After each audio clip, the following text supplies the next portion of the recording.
I want to show you how you can manipulate colors in DaVinci Resolve to take your image from this to this without using LUT. Instead, I'll be using my windows and also my color warper to achieve this result.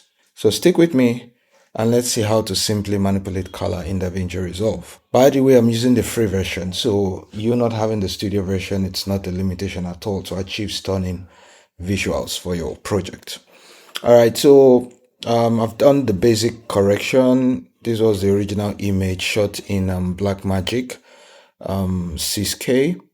But from there, we've been able to take it down, just do a basic correction to the footage.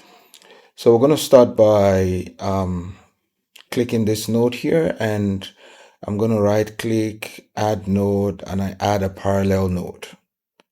And it gives me something like this, or you can just use the shortcut Option P. So I'm going to add 4 parallel nodes. This is the look which it gives us.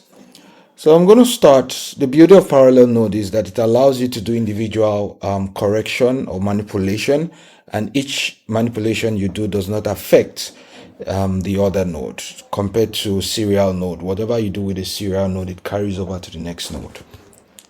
So here I'm just going to separate each part in this image and manipulate the color.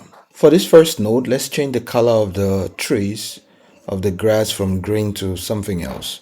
So I'm going to come here to my warper, use the second one, my color warper, and I'm going to click a part of this plant.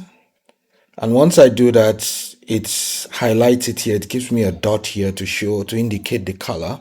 And from here, all I just need to do is just to move it around to wherever I want it to go to. You see how easy it is to manipulate the color using the color warper.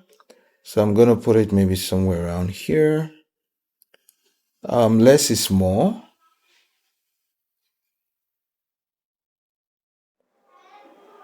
That's just somewhere around here. Okay. So if you want to enhance the color, the green, you want it to be a strong green, you see, you can do that. You can simply enhance it and you achieve something pretty great. So we've been able to move the image from this to this, right?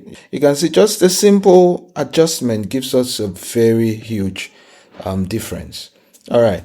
Now, the next thing is in the next node, let's see if we can do something to this mountain, right? So in this one, we're going to use the windows. We're going to use the windows, right? Our window to achieve this. So first of all, we need to map out our window, and we're going to do that by using our curve window tool here. So I'm just going to draw out, try and sketch out the mountain. So you try and do this to be as clean as possible. For the sake of this tutorial, I might not do it 100% perfect, but this is just to show you the idea. So you just click, every click puts a point.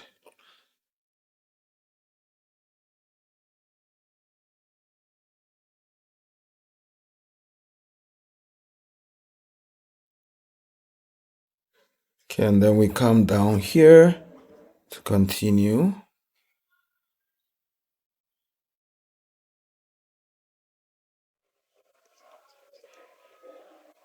You might also want to zoom in order to make sure that what you're doing is perfect. So you could say zoom in to 200. Now you see. So with this, you can actually see better and have a cleaner masking.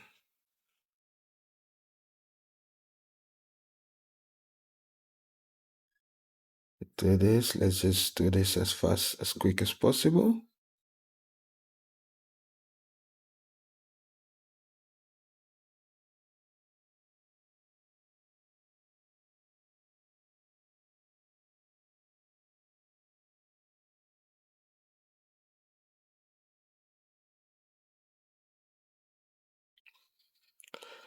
So another rule of thumb when you're doing this is that your last point has to connect to your first point. So this is my last point, and I'm gonna make sure it connects to my first point. Gonna do this, and I connect it. Very good.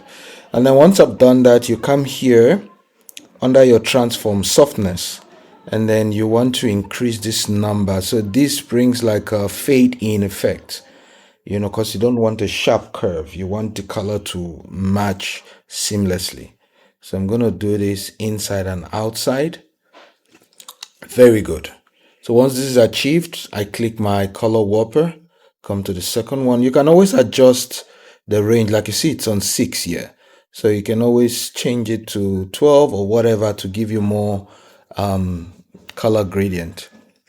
So I'm going to click any part of my mountain, and you can see the red dot. So from here, I can drag it around, you see? Easily change the color. I think we might want to. So you can look for whatever color that suits you. Let's just put it somewhere around here. All right, so you can see we've been able to change our mountain from this to this. So with this technique, you can adjust individual colors. Okay, this one, let's see if we can do something with the car here. So I'll go back to my windows to mask. I also use the curve tool so I can draw around, and I'm just gonna draw this around the car. Just do a rough sketch around it.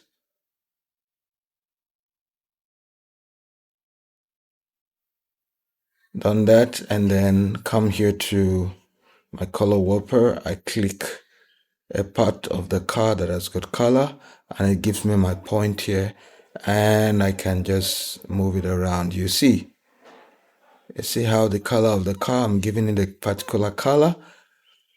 I don't want it to be green. Let's give it something abstract. Let's say somewhere around here. This might look cool. All right, somewhere here. So you see what we've done. And then lastly, let's see if we can give something to the sky. Lastly, let's see if we can do something to the sky, you know. Highlight recovery. Okay, good. All right, so we come here, same process. I'm going to do the same process. Come here to the last node, and we click, and we just draw a mask around.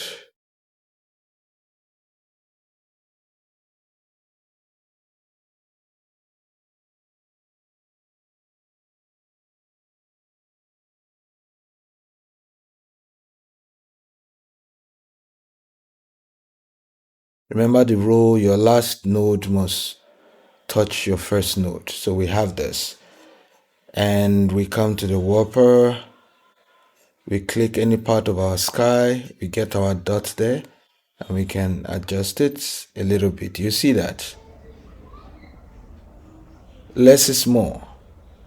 So if I click off, do you see? In, off, in.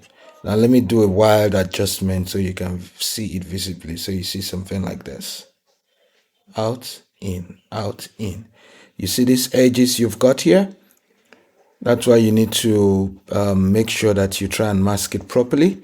You can also simply come here and adjust your fade in order to kill that sharp edges.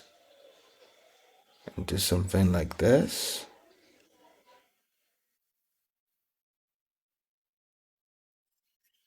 And if you want to remove this masking so you can see, you can easily do this. So you see the sharp edges, it's gone. It's not as sharp as it was before. So you can see. So we've been able to take our whole footage from here down to here, manipulating individual color. So let me know in the comment section if you actually love this tutorial. If you would love me to do a simplified tutorial on parallel nodes, just tell me in the comment section and I'll try and do something for you. Thank you very much. Remember to subscribe.